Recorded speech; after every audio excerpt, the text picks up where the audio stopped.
കോഴിക്കോട് വയനാട് ജില്ലകളെ തമ്മിൽ ബന്ധിപ്പിക്കുന്ന ചുരമില്ലാ പാതയായ പൂഴിത്തോട് പടിഞ്ഞാറത്തറ റോഡിൽ നിന്നുള്ള ഒരു കാഴ്ചയാണിത്.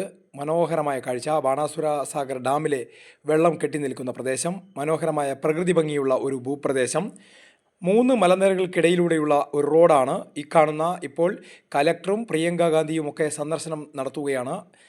സൗത്ത് വയനാട് DFO അജിത് കെ രാമനുണ്ട്, ടി സിദ്ദീഖ് MLA ഉണ്ട്, പടിഞ്ഞാറത്തറ ഗ്രാമപഞ്ചായത്ത് പ്രസിഡന്റ് P ബാലനുണ്ട്, മറ്റ് ജനപ്രതിനിധികൾ, കർമ്മസമിതി ഭാരവാഹികൾ എന്നിവരുമൊക്കെയായി കൂടിക്കാഴ്ച നടത്താനായാണ് പ്രിയങ്ക ഗാന്ധി MP ഇന്ന് സ്ഥലത്ത് എത്തിയത്.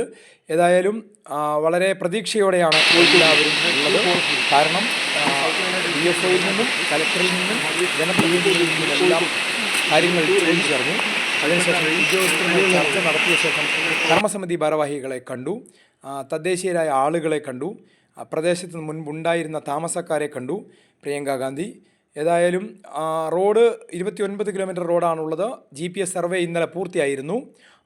വരും ദിവസങ്ങളിൽ ഇത് നടപടിക്രമങ്ങൾ പൂർത്തിയാക്കി കേന്ദ്ര സംസ്ഥാന സർക്കാരുകളുടെ ഇടപെടലിന് ശേഷം ഒരു നടപടി ഉണ്ടാകുമെന്നുള്ളൊരു പ്രതീക്ഷയാണ് എല്ലാവർക്കും ഉള്ളത്. ഇന്ന് MP പ്രിയങ്ക ഗാന്ധിയുടെ സന്ദർശനത്തോടുകൂടി കൂടുതൽ പ്രതീക്ഷ കൈവന്നിരിക്കുകയാണ്. ഇതാണ് കർമ്മസമിതിയുടെ ഇപ്പോഴത്തെ ചെയർപേഴ്സൺ ശകുന്തള ഷൺമുഖൻ. അവരെ പ്രിയങ്ക ഗാന്ധി MPയുമായി കാര്യങ്ങൾ സംസാരിക്കുകയാണ്.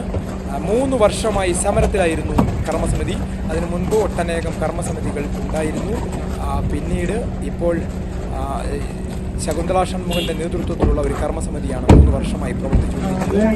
സമരം 1000 ദിവസം പടിഞ്ഞാറത്തറയിൽ പിന്നിട്ട ഒരു സാഹചര്യത്തിൽ GPS സർവേ ഇന്നലെ പൂർത്തിയായ സാഹചര്യത്തിലാണ് ഇന്ന് പ്രിയങ്ക ഗാന്ധി MP കോഴിക്കോട് പടിഞ്ഞാറത്തറ റോഡ് സന്ദർശിച്ചത്.